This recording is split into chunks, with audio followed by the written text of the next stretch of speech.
Hi, I'm Scott Klumb. And I'm Msumba. And this is Stars Connect. Welcome to our podcast. We are excited today to host people from the Stars of the Spectrum Golf League. We have Matt and Tyler, and we're excited to get to know them and more about this great league. Let's Let's. bring them in. Hi. Hi. Hey everyone. How you doing? Good. Could you guys please introduce yourselves? I'll start first. My name is Tyler Lagasse. I'm from Tingsboro, Massachusetts, and I'm a loyal follower of the New England Patriots and Boston Bruins. And starting next year, I'll be representing Team USA in the upcoming Special Olympics World Winter Games, where I'll be competing in alpine skiing. Wow, that's awesome. That's amazing. I'm a big skier too from Colorado, so Nice. I'm going to Utah next month. awesome. I'm going up to Vail this weekend. Nice. Have fun. Yep, thank you. That's great. And Matt? Hi, I'm Matt Glumack, and I'm from Palm Springs, California, and I've been competing in Special Olympics for over 10 years now, and I am a 13-time gold medalist, 10 for golf, and 2 for snowshoe racing, and 1 for bowling. And golf is my my main pride and joy right now, and so I'm definitely going to be competing again this year, and I also compete in golf tournaments on the U.S. Sam Tour, and I've had some success so far, and I'm happy to join you folks today. Thank you so much for being here. I can't wait to get to learn more about your experiences in sports. Oh, it's been great, especially with Tyler here. We're excited to have you both on. So, how long have you both known each other, or do you know each other pretty well? Well, basically, I mean, I've known about Tyler for a few years, and we finally met when we competed against each other in the 2022 U.S. Special Olympic Summer Games in Orlando, and oh my gosh, and what an incredible match we had. I mean, it was like an epic sword duel between us on the golf course. We were neck and neck that whole final round, and until that last hole, we were no more than 1 stroke from each other. It was Wow.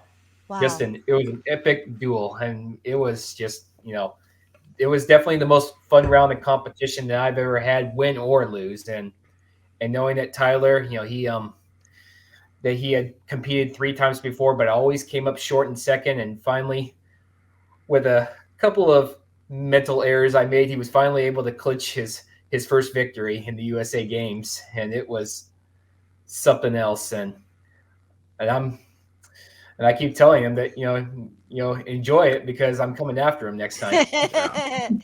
That's great. It's the revenge tour. Yeah, obviously, 2022 at Orange County was the duel at Disney, and it was basically a combination of a marathon and a heavyweight prize fight. And I said the exact same thing, according to our colleague Andrew Roberts, who was covering the event. I mean, it was perhaps one of the greatest golf events I've ever played on. One of the greatest events I've ever taken part in. Wow, I love how all of your like metaphors about the competition are about like come from sports. I can tell you just love sports so much. And I have a question like what made you we can start with Tyler. What made you get into sports and develop such a love for them? Well, basically, all I can tell you is that my love of sports began at a young age with the Red Sox and the Salt Lake Bruins and Patriots, and remembering the time I went to Fenway for the first time, seeing Roger Clemens pitch, and then basically I've been playing miniature golf and going to the driving range before Tiger Woods burst onto the scene.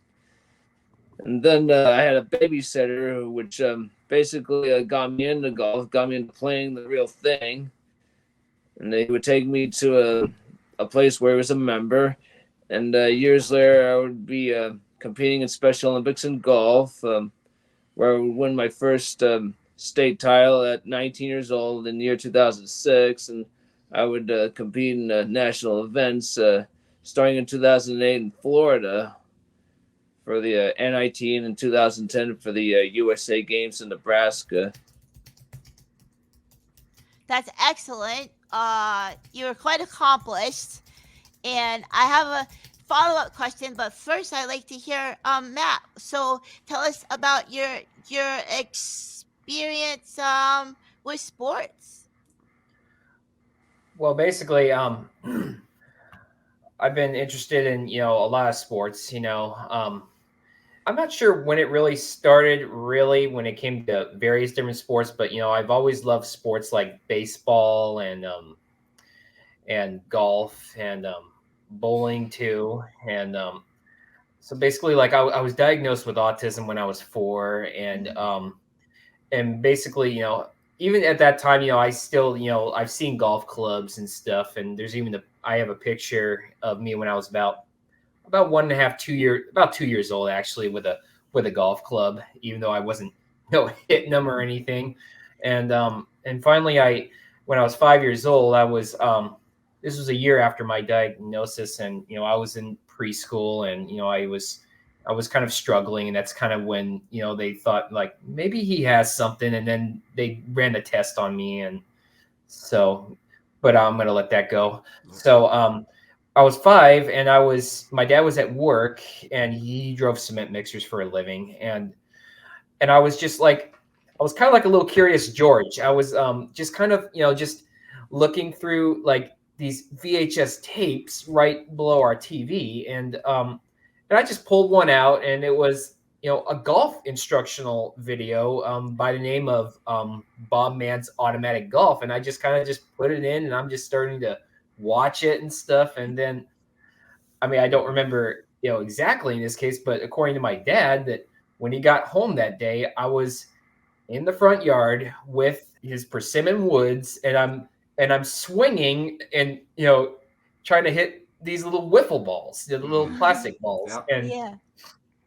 And then shortly afterwards, I hit my first real golf ball at a nearby driving range that is now torn down. And that's kind of where my love of the game kind of started. And I just kind of just hit balls sporadically, for the next 10 years. I wasn't playing or anything. And then finally, when I was, before I get to that, I'm gonna mention a little something about mini golf. And Sure. I'm pretty sure Tyler was pretty good at mini golf, because when I first started playing mini golf, I wasn't too good, and most of my shots, they ended up in the parking lot. So, and then finally, after 10 years of just every once in a while hitting balls, and in 2005, I had moved up to Montana, and for about a year or so, I started hitting balls in our horse corral, since we lived on a 12-acre ranch, no animals except our dog and 3 cats. And then my dad finally got the courage, like, you after school, would you like to go to the nearby golf course, this little 9-hole course called Whitetail Golf Course in Stevensville, Montana, and would you like to try? Yeah, heck yeah, I would. And basically, played my first 9 holes that day after school, and I'm pretty certain that I actually made, despite not playing before, I think I made a bogey or two, my first time playing. It was. Explain to me what a bogey is. Well, basically, a bogey is 1 stroke over par for the hole. Like there's par 4s. That's what most holes are. There's par 5s, par 3s. So basically, par, that's the average decent score that you need on that hole. And basically, like on a par 4, you need to get the ball on the hole in 4 shots in order to make a par, whereas a bogey on that hole would be 5 shots. Yep. Okay, And I understand. And if it's a par 3, then it's 3 shots for a par, or a par 5, then it's 5. And on a rare occasion, a par 6, that's 6 shots for the par. And if you want to make a birdie, that's 1 stroke under par for the hole. You have to, like on a par 4, you have to get the ball in 3 shots. whereas like an eagle, if you're lucky, then that's you get it in 2 shots on that hole. It's or if it's a par 5, you get it in 3 shots. It's very hard, and Yeah. I don't know the Have total. either of you ever had a hole in one or an eagle? Yeah, well, yeah, I'd like to share a story of one of my holes in one. Oh, it's gonna sound strange. It took place on a course that no longer exists anymore, Tingsboro Country Club. It closed down after 2019. Anyway, get this. It was the 9th day of the 9th month. I was on the 9th hole using a 9-iron from 140 something yards out. I hit the ball pretty good. It was going right for the flag, but I didn't see the ball go in because the hole was obscured or obstructed by an earthen mound in front of it. And I walked up to the green and I didn't see any golf balls there. And my first instinct was to walk to the hole. My dad captured it on his phone. I looked at the hole and there it was. I ran right toward my dad and I gave him a high five. I found myself doing a 4-flip in front of the green. Yep. And I had the presence of mind to fix my ball mark before picking up the ball out of the hole, and I was like, hallelujah. Yeah. Wow. And if you have that video, we would love to show it to everybody. Yeah, it's on YouTube. Just type my name and hole in one next to it, and you should be able to find it. Excellent. In fact, I made another one in 2020.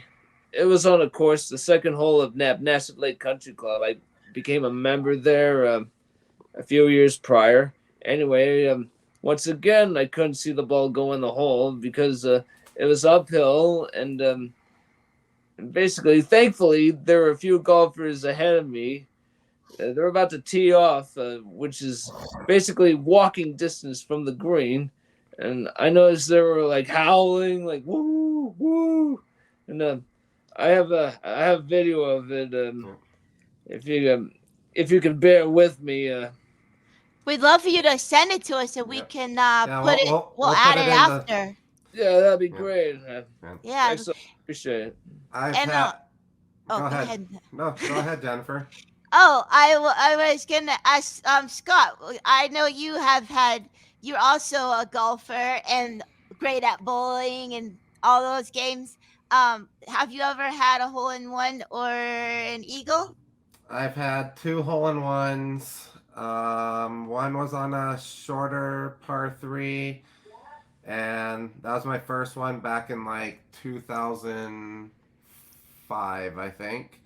And then I had a hole in one probably 4 years ago on like 180-yard par 3, and I just smoked it, perfect shot, and you have to carry a bunch of weeds and mountains, and it rolled onto the green, and then it disappeared, and my dad's like, where'd it go? And I'm like, I said it's either in the hole or it rolled off the green into the rough. And then my dad filmed me walking up to the hole, and sure enough, it was in the hole. And I was just blown away. Like, the chances of getting a hole in one are so slim, as everyone knows. And the cool thing to this story too is 4 holes before that was another par 3, and I landed within 8 inches of the hole, and I'm like, "Are you kidding me?" And then 4 holes later, I got a hole in one. So I was just on top of it that day. I mean, whenever you get a hole in one, I mean, it's you're lucky, but you have to always realize that whether the hole is short or long, that whenever you tee that ball up on a par 3, there's always a chance that it could happen. It just that the odds just have. Little quote from the Hunger Games, like the odds have to be ever in your favor. So it's and now myself, I've never had a hole in one, but I've had many close calls, and I actually have one here from 2020, and this was actually just like days away from when I actually tied my all-time best round, and this was a 151-yard par 3 at the course I used to work at, Encinitas Ranch, and this was the 17th hole, 151 yards, 8-iron, and wow, that's really close. Oh my! Oh His Oh. Stickenberg So would say, It, "Oh my." yeah, I it's know it was Wow. that's one of those bittersweet very young. moments. Yeah. I assume you got an eagle though, Matt. No On Oh that. yes, birdie. Okay. Oh, I do have. I actually give me a sec here, and this is great. I actually have my first eagle on film, and it's Oh wow. and this was in 2017, and I this was on a short par four at this place called excuse me the St. Mark Executive Course in which is in Carlsbad and actually San Marcos. Forgive me there. I have a burning question Let's hear it. for everybody here. How do you think has autism positively and or negatively affected your experience in competitive sports? And it can be both, it can be either or. It's just like how has it affected you in competitive sports? And sure, Tyler. You know, all you can do is write your own story. It doesn't matter how good or bad or positive or negative it is. All you can do is write your story. You have your own unique story. We each have our own unique story. Scott, you have your own unique story, and Matt, you have one of your own. Each one of us on the Stars of the Spectrum Golf Tour, we have our own ways. We have our own special ways, our own unique way of carving out our own path. At the end of the day, I'm using like I'm using like a little analogous analogous to meatballs. Like all the pretty good women from Camp North Star will still go out with a guy from Camp Mohawk simply because they got all the money in the world. It just doesn't matter, according to Bill Murray. It doesn't matter. You still have your own story. It's gonna sound great, no matter how positive or negative, how good and bad it looks and sounds. It's an unbelievable, incredible story. Yeah. It's true, nonetheless. Mm-hmm. Yep. And can I ask, were you just referring to the movie Meatballs that used to come out every summer? Well, actually, I have a recording of Bill Murray's speech. Oh, from Rallying the his team. film? It just doesn't matter. It just doesn't matter. Oh, yes. I used to watch that. I used to watch that every summer. Sure, they're terrific athletes. They've got the best equipment that money can buy. Hell, every team they're sending over here has their own personal masseuse. Not masseur, masseuse. But it doesn't matter. Just Do you know that every Mohawk competitor has an electrocardiogram, blood and urine tests every 48 hours to get physical condition? Do you know that they use the most sophisticated training methods from the Soviet Union? How do you like that? How do you like Awesome. that? and then they all go into a speech. I got interrupted by a phone call. It doesn't matter. It just doesn't matter. It just doesn't matter. I tell you, it just doesn't matter. It just doesn't matter. It just doesn't matter. Yeah. Just doesn't matter. That I feel like that's our new anthem for like when people say you're on the spectrum or like be like it doesn't matter. No. It just Yeah, like, doesn't matter. Yeah, it doesn't matter. Yeah, It doesn't or matter. basically, like if someone says like, "Man, you're autistic," like, so I'm Doesn't still matter. human. You know, I may be a little different, but I'm still human. I still have a heart. So Oh yeah. Right on. Right on. How about you, Scott? Just like filmmaking for me, autism has benefited me with my ability to hyperfocus. So I can get really focused in golf or whatever I'm doing, bowling too. I love to bowl, as you know, and even skiing. But I've also had trouble with the social life in the ski industry where I started with filmmaking, filming other people. I used to do work for ESPN. I filmed for major ski movie companies, sponsors, all that.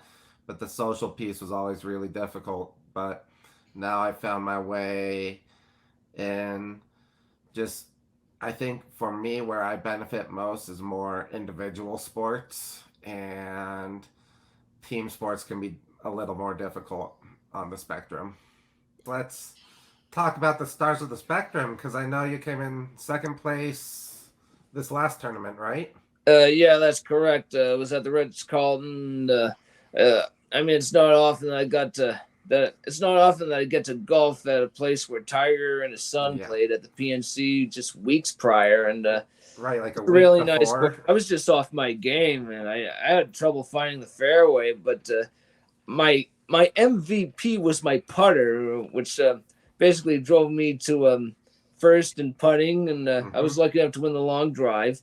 And basically, I was hitting putts, and that's where I first heard of this so-called golf term, the Texas wedge, where you use putter from off the green. And the reason I used the putter off the green was on the first hole, I just couldn't pitch with my sand wedge from off the green. It was just very difficult to do because of the way where the ground was. I had a hard time getting the ball up in the air. I kept blading it. That Florida grass. I actually had struggled. no other choice but to use putter from off the green. I actually struggled in the same way or similar way, where for me it's a very different grass from what Colorado has. So when I was chipping it, like just trying to sweep the ground, I would chunk it so bad that the ball would just go like nowhere. So finally I'm like, you know what? I'm just going to putt this ball from 25 yards off the green, because it's going to go much better than I would with chipping it. And sure enough, it paid off. But yeah, basically people do that, especially out in Great Britain and Scotland during the Open Championship week. You'll see a lot of golfers use putter from off the green, simply because not just because of the hard-packed ground, but because of the conditions, the constantly windy conditions. You can't hit the ball vertical. You have to hit it horizontal. Go ask Jordan Spieth when he won the 2017 Open. I mean, chronicles the champion golfer, Jordan Spieth. That you should watch it on YouTube. I mean, it's very informative, as I would say. People can't. And you can also see the same thing from legendary Jack Nicklaus when he played in his final British Open on the last hole at St. Andrews. He hit the perfect drive down the middle. He could have used a wedge or something, to get on that green too. But he's like, I'm guessing 50 yards short, or I don't know. But he instead used a putter and putted it up over that ridge onto the green, and then he drained the putt for the birdie, and that crowd just erupted. It was. You're talking about St. Andrews. The 18th hole is well known as the Valley of Sin, just that area right in front of the green. It's called the Valley of Sin. Yes, that's right. And he made that putt, and I think it was Jim Nantz. He said, "What a way to call it a career!" It was. I don't think Jim Nantz calls the Open. Anyway, was it Vern Lernquist or something? I think it might have been Vern Lernquist. I don't remember, but that was whatever. I don't think it matters. Go. Yeah. Have either of you ever played a Jack Nicklaus course? Good question. Yeah. The course that I played, a Jack Nicklaus design, is called Isena Golf Club, which is in Palm Springs, and it's actually very forgiving for a Jack Nicklaus course. Like, it's easy to drive the ball off the tee and not too much in the way of bunkers, but the greens can be a little tricky. They are a little bit undulating, but it just shows that Jack Nicklaus, he wants to design courses that can also be player friendly as well, not just for the top notch pro golfer. Right. And I think that Isena, which I think is a great course right by the airport, it is, great design, a lot of fun. So educate me. Who is this Jack Nicklaus? Nicklaus. Nicklaus. Jack Nicklaus. I can tell you that from experience. I mean, I know a lot about the Golden Bear. Anyway, the reason he's called the Golden Bear is because he has blonde hair. He played his college golf at Ohio State. He went on to win 18 major golf championships, 6 of them Masters. And, of course, the Masters is coming up next month. Yep. And he's from the great state of Ohio, obviously, as our Tom Weisskopf. He and Jack, they went to Ohio State rather differently and on different times. And he's a real nice guy. And you can look up Jack Nicklaus on YouTube. And in this golf instruction video. I mean, he has his own distinct putting stance. You know, he's like hunched over, and that particular putt on 17 in the '86 Masters, the one where Vern Lundquist said, "Yes, sir." That is basically the most replayed putt in the history of the long tournament, one, if not all of golf. And that's giving us a demonstration in real time. I like it. Yes, sir. Oh my goodness me! You guys, I just gotta say it. You guys are so knowledgeable and have your facts down well. You know, I've been watching lots of Masters highlight videos for so long, I've lost count. And the Masters is my Super Bowl every year, and that's the tournament that I always look forward to. And I think this could be a very interesting one this year. It's no kidding. We got these rising stars, like you got Nick Dunlap. You know, he won as an amateur here in Palm Springs. You know, God. Oh my gosh. I mean, the atmosphere in the golf shop of the course I work at, it was electric. I mean, everybody was watching that screen and they're yelling and cheering for him. And I really wished I watched it, but I was a little bit preoccupied and busy with other things, you know, man. Yeah, and I'm working. I'm on the clock, and people are probably out there waiting for me, to help them with their golf clubs and stuff. But it's like I can't turn down this opportunity to watch, I understand. An amateur golfer win a tour event. Like, it's so unheard of these days. I mean, a lot of people they get an offer to turn pro and make millions of dollars. They just go and take it, and they don't remain an underdog, which is kind of the path for me personally. When it comes to golf, it'd have to take such a big offer to convince me to turn pro. I don't want to do that. I just want to be an underdog player, just play for the love of the game and just be a good player. And I think that showed when me and Tyler had our duel in Orlando, and I'm just hoping that we'll have another good match soon. Yeah, speaking of Nick Dunlop, he comes from the same school that produced Justin Thomas, the great University of Alabama. Basically, my maternal grandmother was originally from Alabama, and I like their football team. It's just a shame that they lost the Rose Bowl to Michigan earlier this year, and their coach retired. He's Nick Saban, the greatest college football coach of our time. He led Alabama to a unique string of success that is yet to be matched by other schools, like Notre Dame, for example.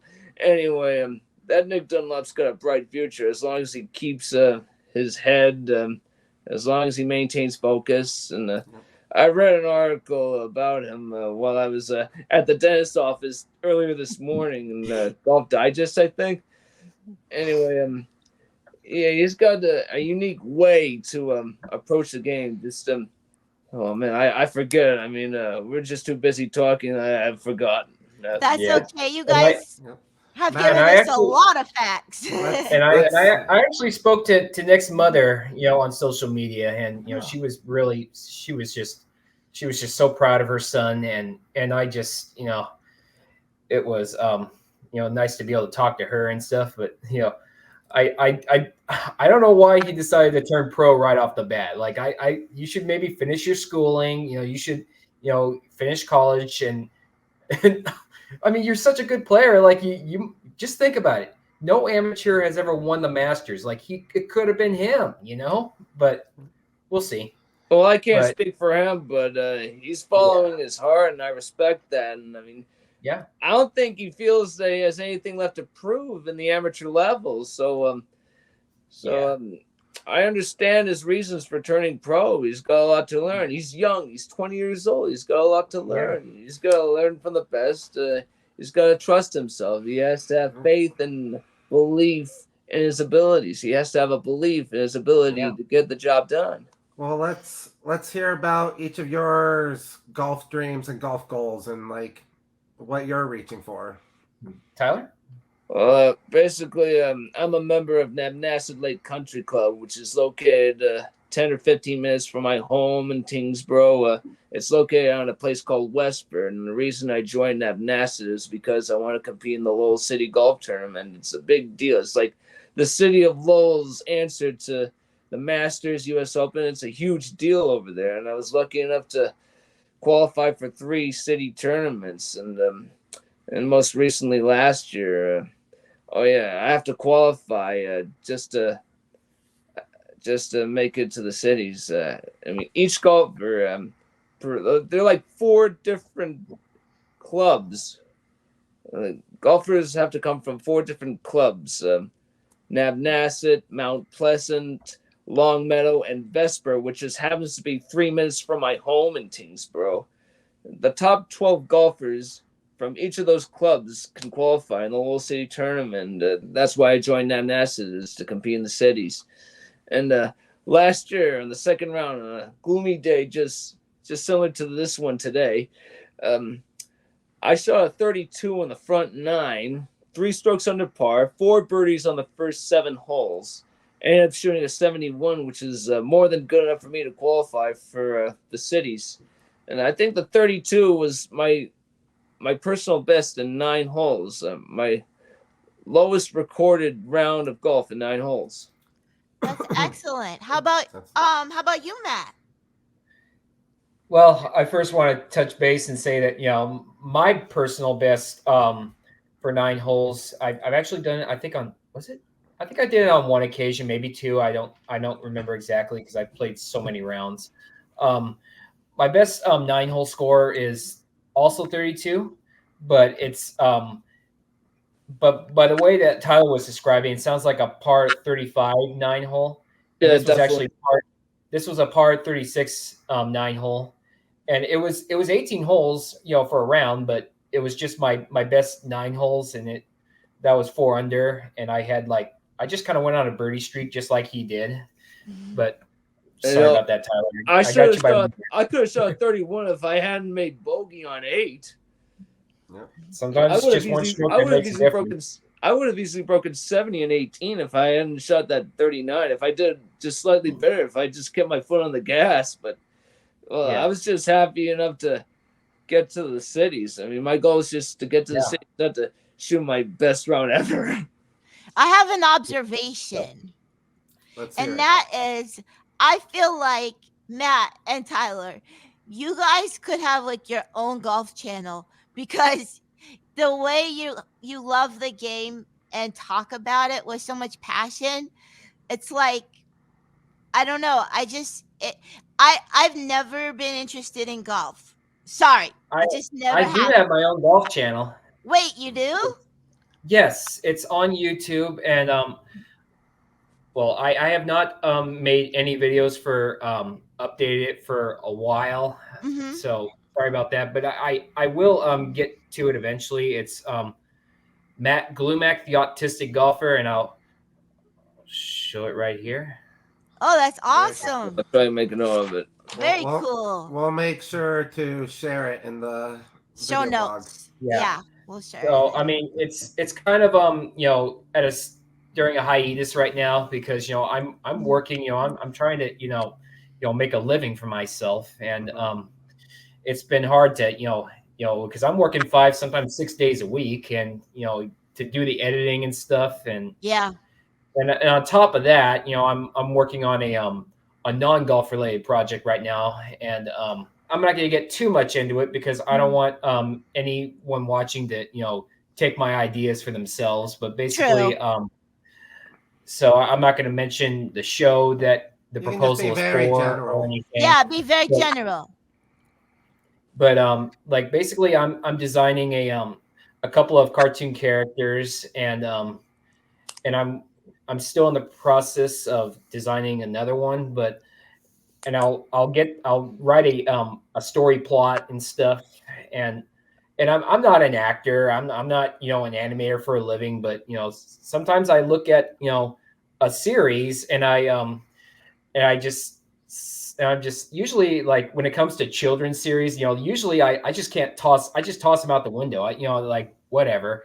But I can't with this one. It really means something, and they touch on many serious subjects and stuff, and I just felt like since there's this show is, I'm kind of taking a break right now, why don't I try to contribute something? And I'm designing a couple of characters, and I want to, create a character that is on the autism spectrum. Mm. And, because I think because autism awareness is very important in our schools and in life in general. And I think using television media, and especially in the children's world, I think is a good way, even if you don't specifically say the word autism, but you develop a character that that you can clearly see that this character does have a little something, like, Yep. and with all the signs pointing toward autism, it can really, people can resonate with it, and it can really give a voice to the disability, and to make a difference. And that's kind of when I get voices in my head, like maybe from God or some lost loved one or something telling me to, yeah, this is not what you do, but Matt, you really should try to do this. You really should make it an effort, follow your intuition, and to try to make a difference. And so that's kind of what I'm doing there. I'm not gonna get into any more details No need because to. I don't I want love that so much, Matt. because I don't want it to be out there, and then someone takes the idea, or the idea is like already out there, and you'd be like, all right, this idea got out there. There's no way that we're gonna make an episode for this in the future. So we'll see. But That's great. but I'm gonna go ahead, Tyler. All right, I'll go. Basically, I'm gonna be brief about what I'm gonna say next. During a major golf championship week, I usually post previews and commentary about certain major golf events, particularly the Masters, PGA Tour, PGA Championship rather, and U.S. Open, British Open. Basically, I partner with Special Olympics Massachusetts to make video blogs, previews, and basically explain my commentary on what happened. It can be found on the Special Olympics Massachusetts webpage. Some of my blogs can, at least. I've been doing that for a few years now, and I've had the privilege to go to a couple of major tournaments myself, particularly the 2017 Masters and the 22 U.S. Open, including this here logo here. Did you see Sergio win the Masters? Well, I came to see the practice round, the first round only. Yeah. I came to see Tyler, Jordan Spieth. Yeah. do you have any non-sports related interests or passions that you could tell us about? Oh yeah. A secret talent or passion? Well, basically, what I'm about to say is not really much of a secret. I'm part of the Spectrum of Sound. We're making this new video and this new song. It's for the Flutie Foundation, though, and I got to go to Fenway Park, Boston College football, and Boston Common for the holiday lights, and I got to be on TV a few times performing with Spectrum of Sound, which it's really good. It's one of my talents is singing. Another includes writing and journals, and I'm also a published author. Wow. A biography titled "What You Say: Autism with Character," and I hope to come out with a couple more volumes of the "What Do You Say" series to include great moments. Starting in 2011, my first volume covers my life from birth to 2010, the year I won the silver medal, and Special Olympics golf. And the next two volumes will cover the events starting in 2011. That's excellent. I love to sing too, and I've done a couple of songs actually that I've put on a non-golf related channel. Oh, I saw that "Love Me Tender" song. That was good. Yeah, man. that was good. You like that one? I spoke to Nick Savarese. I texted him telling him, put this guy on Spectrum of Sound, man. You're that good. Yeah, I mean, I don't think my voice at times was the best on that, but you got to start somewhere, and It sounded awesome. You just got built from yeah, it. That's all it takes. yeah. But I Yeah. do have another cover song that I've done, and I'm a huge lover of Simon and Garfunkel, and Right. I just wish those two could get along and perform again. Ah. But So I actually under my channel that's under the name Matty the Bull. That's I guess that's the name that I've kind of chosen for music, and that's what a couple of people called me in golf was, hey, you're like a bull. You're aggressive on the golf course, and yeah, and sometimes you got that mentality of a bull, like because unlike Tyler here, I can really sometimes I can fly off the handle and just get frustrated. Oh man, I gotta Yeah. create a logo for you. Oh yeah, I want to tell you. I want to talk to you about my other talent, my other hobby or interest here. Yeah. I'm designing like jerseys and stuff like that, and golf jerseys, some golf pants, but mostly jerseys. I have like over 300 different designs, and basically I have like several designs named after you, man, which is like basically like a crown shaped front or something like that. And sometimes you can call like a mountains or something. I kind of Oh, man, if God. only I could figure out a way to share my screen, I could show those to you. Well, I'll see him eventually. I didn't know that. That means a lot, man. I really appreciate that, man. Yeah, I've designed some jerseys for other guys on the tour, like Ian Kelly and Peter Condon. And Yeah. basically, I've come up with a logo and a name for my, I don't know, proposed company for golf wear and active wear called 86. It's actually 8, the letter T, and 6. If you say it fast enough, it's 86 because 86 is my birth year. Oh, that's That's good. great. And that was when Jack won his final Masters in Yeah, '86 that's at it. 46 years old. So that's a little coincidence right there. So I have a question. If you could golf with any professional golfer in the world, who would you golf with and why? Tiger.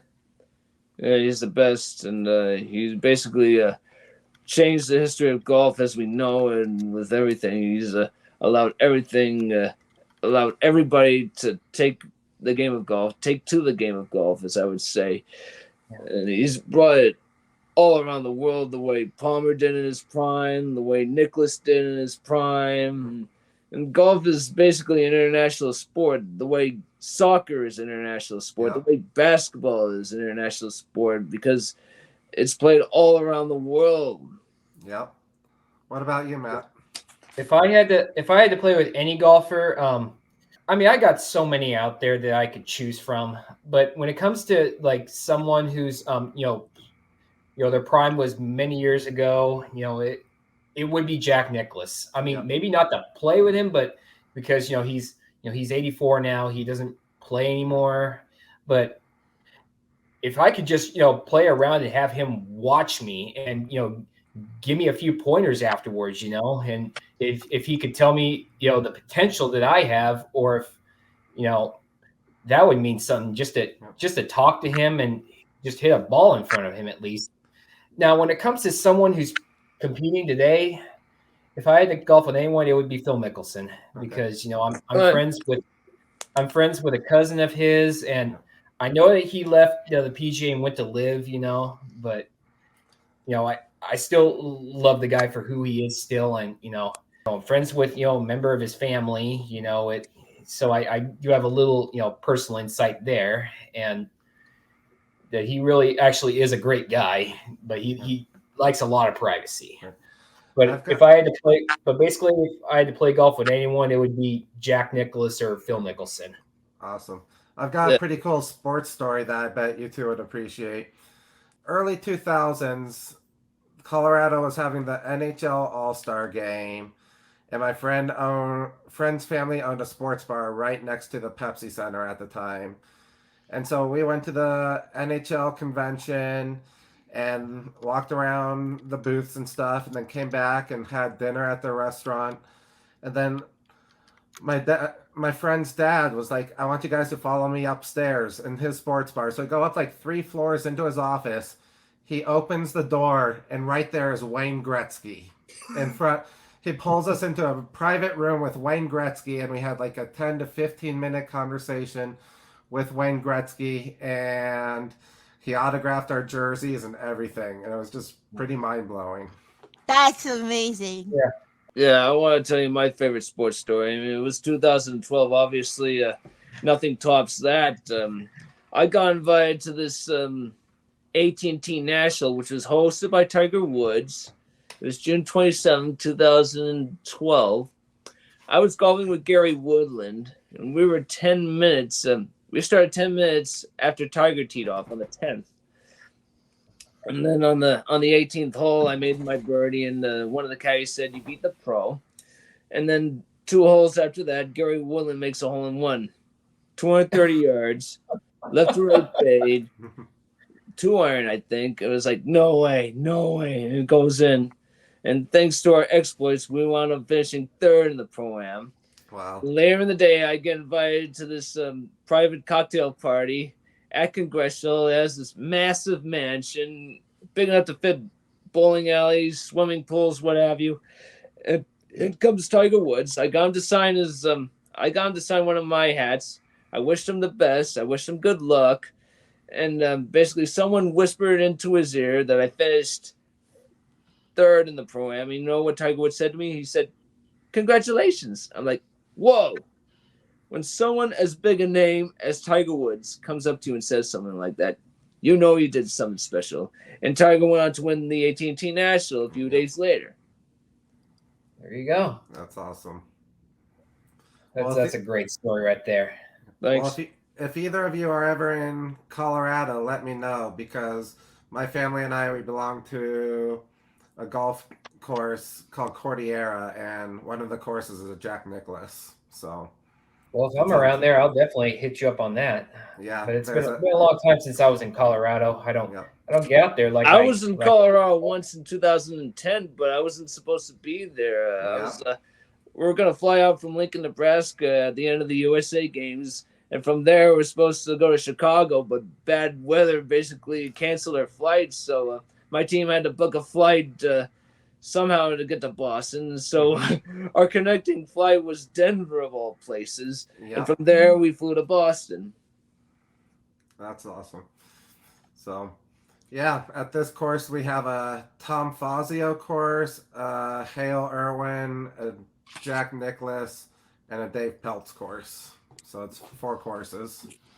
But Jennifer, do we want to go into the live conversation, or do we want to cover on anything else? I don't think we have any live call-ins. So I mean, you guys are great guests. It's just been really, I've learned a lot talking to you. Scott, do you have any questions or? I think what I would want to know, just because this is Stars Connect and for the Flutie Foundation, I would love to hear how the Flutie Foundation supports all of you, how grateful you may be for them, and even just let's talk about what we've done for you. Yeah, and just also, because this is about golf. Yeah. The Stars of the Spectrum Golf League. Tell us what you like about it so far and what you're looking forward to. Yeah, basically, Stars of the Spectrum Golf brings golfers on the autism spectrum together from all over the country, and especially after that tournament, the Ritz-Carlton in Orlando, we got to get to know each other, and we got to know our parents, of course, through cocktails and dinner and stuff like that.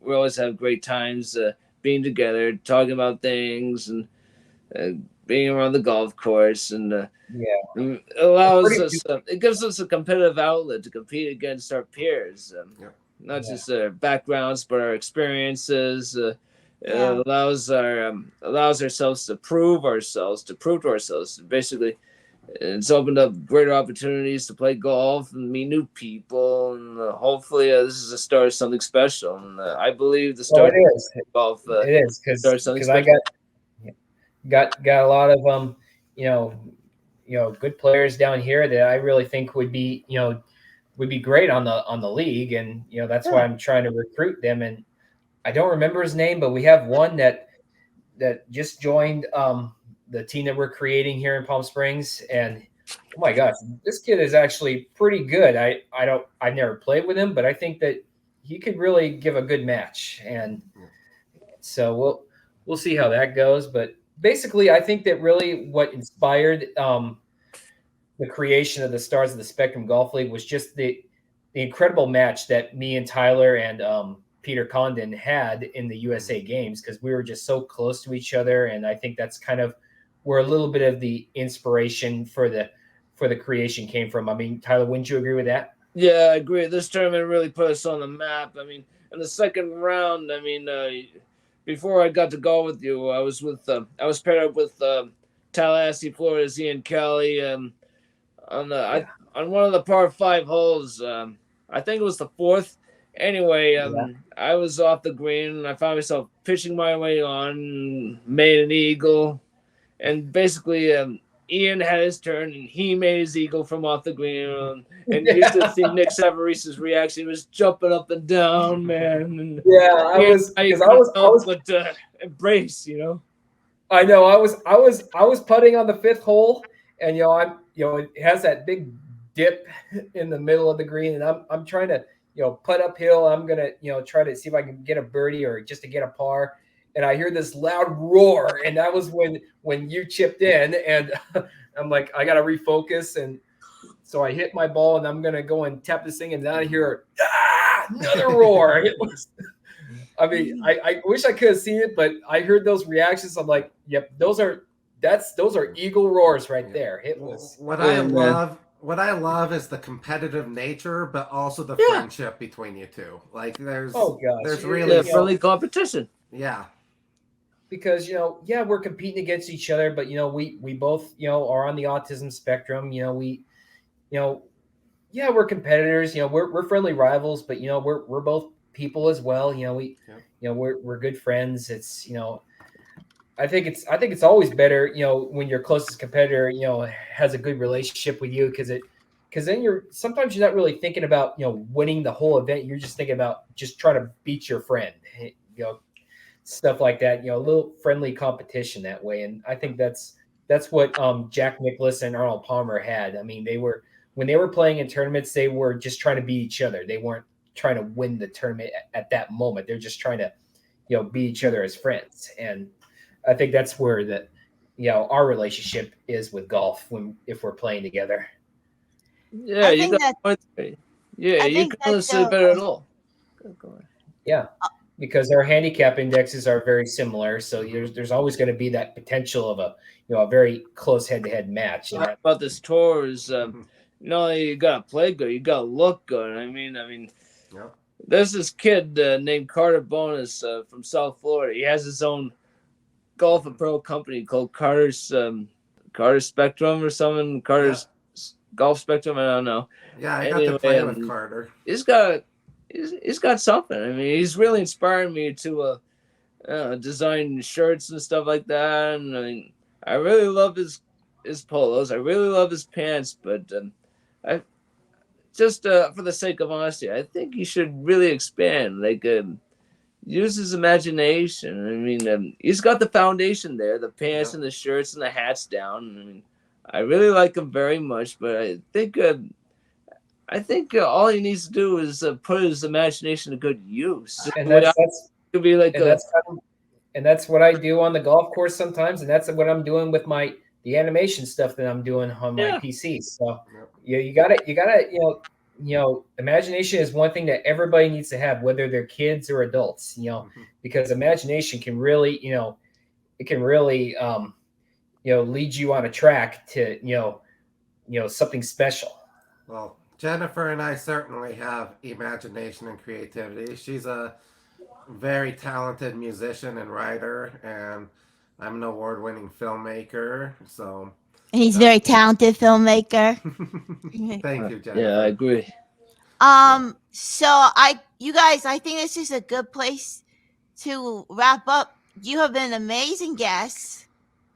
and I just learned a lot today, and I appreciate your openness and your honesty and just your humor. It's great. So, Scott, what do you think? I have loved this podcast. You guys are very just engaged and just enthusiastic, and it was fun to feed off of each other's energy. And I look forward to seeing you in Boston, Tyler, in August. And please send us any sort of golf footage you may have from your phones, photos, whatever. Oh yeah. We would love to incorporate that into Oh, man. this. I'd love that 5-year-old, that picture when you were a kid with the golf club. If you can come up with it, Matt, that would be great from that story you told.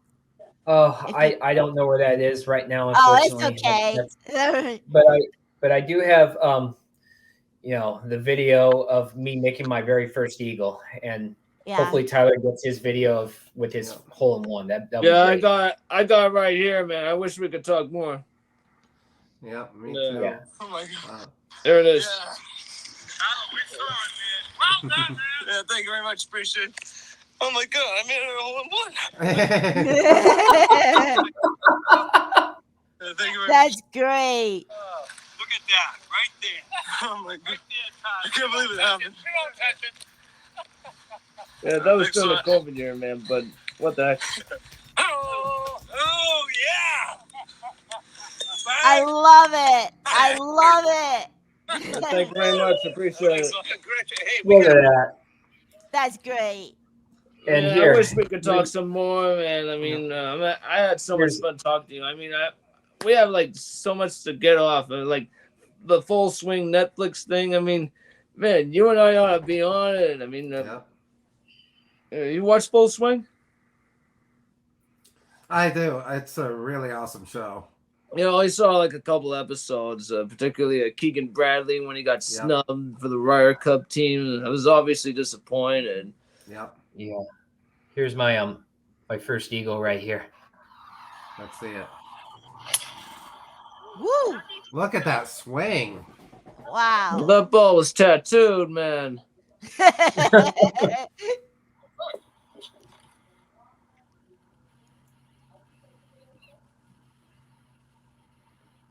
There's Matt Glumac for a chance at eagle. How many yards?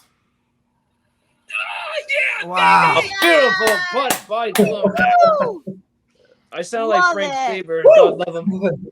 That was awesome. That was something else right there. It was wow. Just Yeah, looking I at that remember today, that. 7 years It was later. the 8th hole back in 2009. I put one on the green, 25, 30 feet from the hole. And my reaction was like similar to yours. I just like draw my putter and Okay. like toss my hand across, you know. Yeah. Hang on, we gotta according to Amanda, we got a couple of guests and we only have a few minutes, so why don't we give them some time? No problem. All right, let's bring the guests on. Let's bring the guests on. Calling Yeah, guests. all right. Each week we have guests tuning in and we bring them in for a live chat. So here we go. All right. So this is Joe and Eric. What's up, my friends? How are you guys doing? You're on the air. I'm Joe, here with Mike's Way for, we just finished a 4x1 that Eric took part in. Yes, How was that? it was lots of fun. Awesome. We beat the record time for Jersey Mike's putting together their number 13, so big accomplishment for us, challenging the Portsmouth store. So let's see what they do with that. But What's tomorrow, Eric? yeah, I'm getting ready tomorrow. Tomorrow's a big day. We're going to be running 20 miles, Wow. and 4 weeks from tomorrow till I run the Boston Marathon. Well, that's Wow. amazing. That's a big deal. Congratulations. Yeah, that's Thank a you, guys. huge deal. Congrats. Oh, so I just want to let you guys know that Tyler, man. Or what, in Orange County? Yeah. Yeah.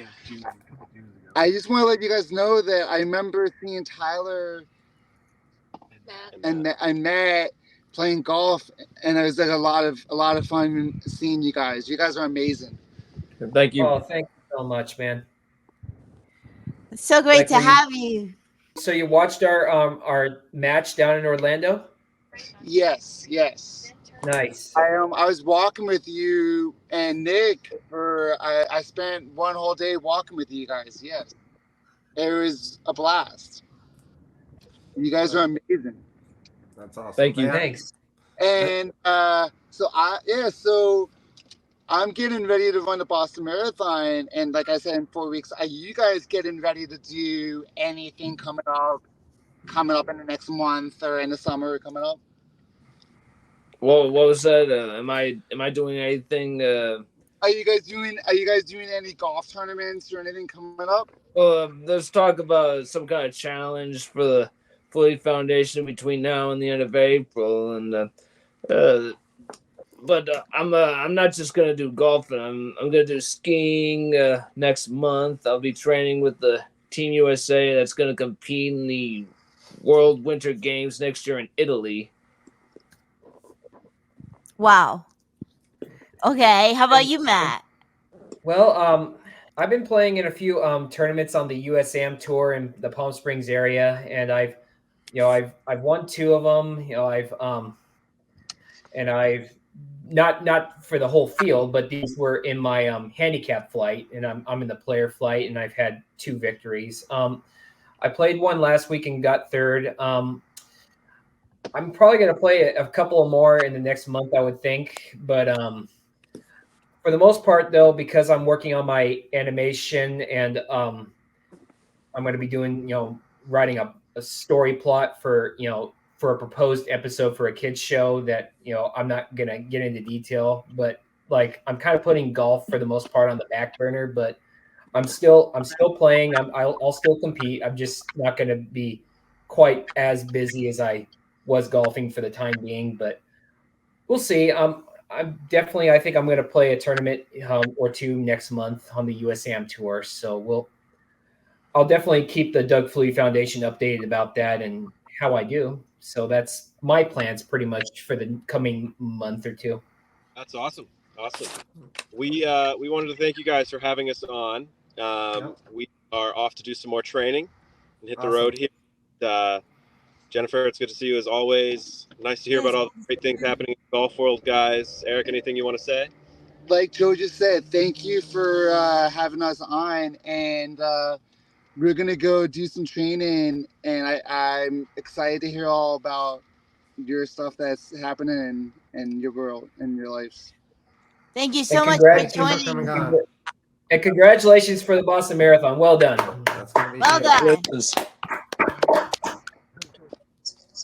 I think that's like the perfect end right there. Yep. Absolutely. And that's very inspirational right there. Yeah. I think so. So we just want to thank you all for coming on today. And yeah, You are amazing. amazing. So it was a great conversation, and we can't wait to release this. So thank you, everyone. Thank Oh, you. thank you, Joe. Thank you. I mean, Scott. Yep. Sorry, Scott. You're Thank good. you, Jen, for inviting us. It's great to be here and to be able to talk with Tyler again as well. And Tyler, I'm telling you, you better brace yourself for the games in 2026 because you're going to be my slice of pizza in that tournament. Yeah, actually, the one thing I'm looking forward to in 2026 is going to Minnesota, perhaps trying a Minnesota Wild jersey, which is inspired by the North Stars, those green and golds. I can't wait to try them on. Awesome. Yeah, I'm looking forward to Maybe you can give me one of my jerseys. Yeah. So, all right. Well, thank you, Tyler. Thank you, Matt, for taking the time to do this. Thank you very with much, us. Scott. You're very Oh, welcome. no problem. It's been great. You've been amazing. Thank you. Well, you've been amazing yourself, and hopefully I could share a couple of my songs with you as well. I'd love that. We would Definitely. love that. Yep. All right. All right. All Bye, right. guys. Bye, everyone. Bye, everyone.